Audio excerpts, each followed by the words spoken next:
Hi everybody, welcome back. Today's lesson is going to be Jerry Garcia's portion of the song Fire in the Mountain. There's a couple of interesting riffs here in the beginning of the song, two that come to mind specifically that I'll teach you. It's important to note that these are not, verbatim exactly how they're played on the studio record or something like that. If you know the Dead, you know that their sound and their songs and their riffs and everything were always constantly changing. They never played the same show twice, and they basically never played the same song the same way twice. So there's a lot of room for interpretation here. This is my take on how to play these songs, and I hope you enjoy. Let's take a look.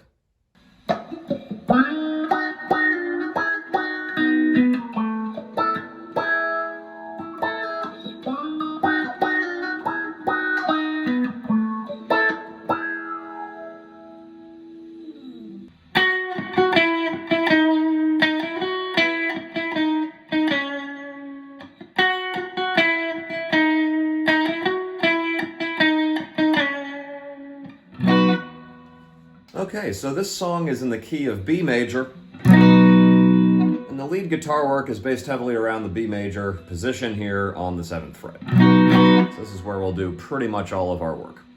This is a whole bar chord, of course, and what we'll end up doing is just the D, G, and B strings. So that's 9, 8, 7. You want to try and avoid actually hitting the high E string here. Makes it a little too predictable or something. I'm not sure how to explain it, but it's a little off-putting there. So just these 3 notes for now.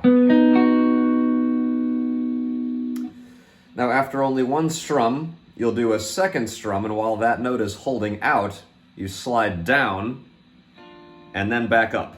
I'll give you an example.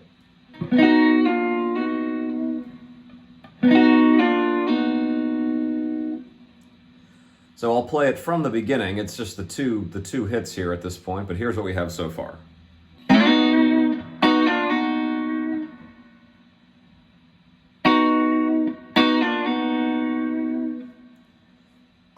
The next phrase is 3 sets of 2 notes.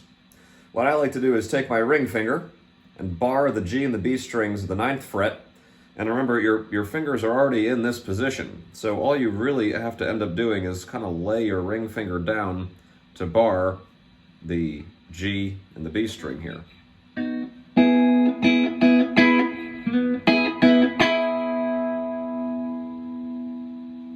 Try and keep your other fingers in the chord position as well while you're doing this. It'll make your life easier in just a moment. While you have the bar down, hit the 9th fret of the G and B, then lift up the bar, revealing the original chord shape, and then hit the same 2 strings again.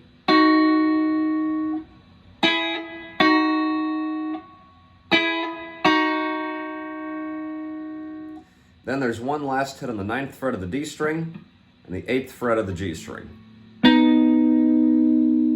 So those are the 3 sets of the 2 notes.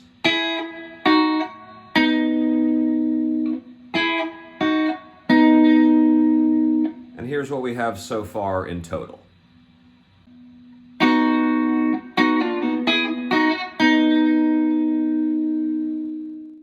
Then after that, you simply go down chromatically from the 9th fret to the 8th fret to the 7th fret.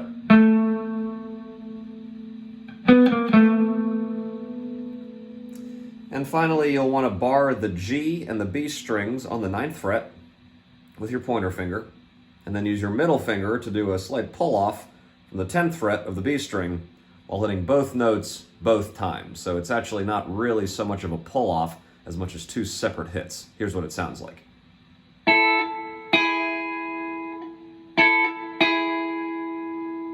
So remember, there's the chromatic down from 9, 8, 7.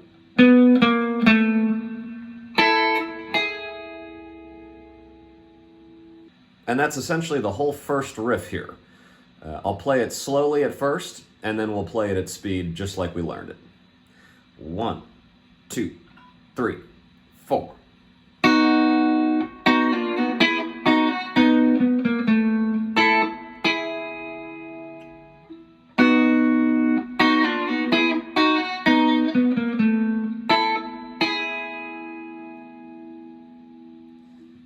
Now we'll play it at speed, exactly how we learned it. 1, 2, 3, 4.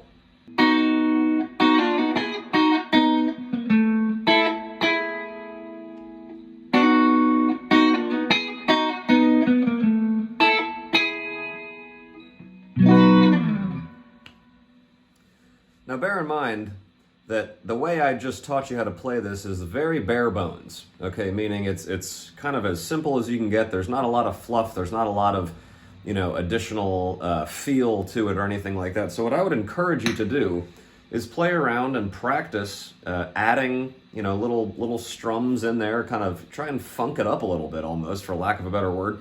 It really helps the sound and the quality, of the musicianship to sort of add a little bit of feel in there. So one more time here, I'll play it very basically, and then I'll go ahead and I'll add a little bit of fluff on the second time through.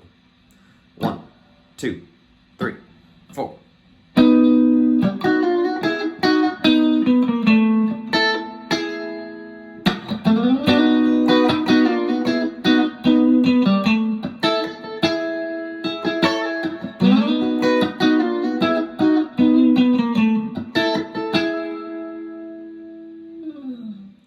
So you can see it's really more in the right hand than anything.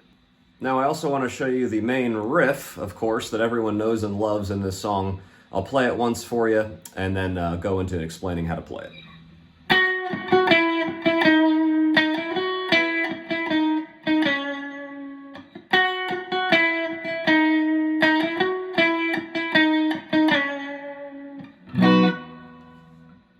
Very simple.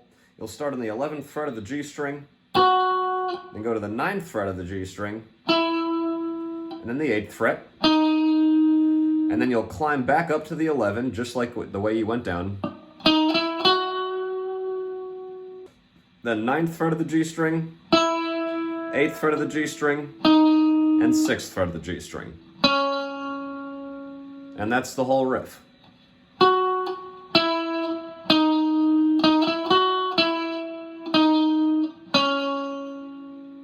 But again, this is a perfect example of a time and a situation where you would need to add a little bit of fluff, a couple extra notes in there to make it really sound proper.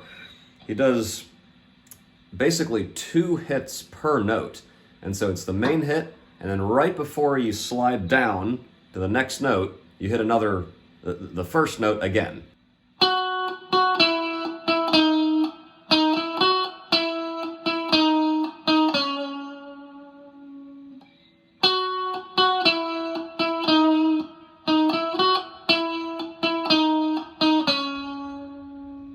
So as you can see, there's 2 hits per note, for that riff. And so it sounds a lot better than just playing it simply with 1 note like this.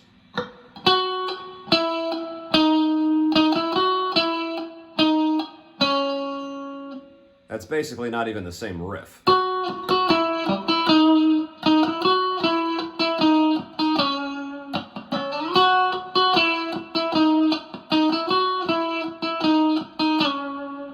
And that's it. That's basically the intro riffs here for the song. Jerry Garcia's End of Things. Pretty simple and really, really a cool song that a lot of people know, and you can really show off by playing. Thanks for watching, and I'm glad you could stop by. If there's any other songs or guitar-related content that you want to see, please let me know in the comments. I made this video because someone commented on a previous video and said they wanted to see this one. So please go ahead and let me know what content you want to see. I do read the comments, and I'd love to give the people what they want. So again, thanks for listening, thanks for learning, and we'll see you on the next one.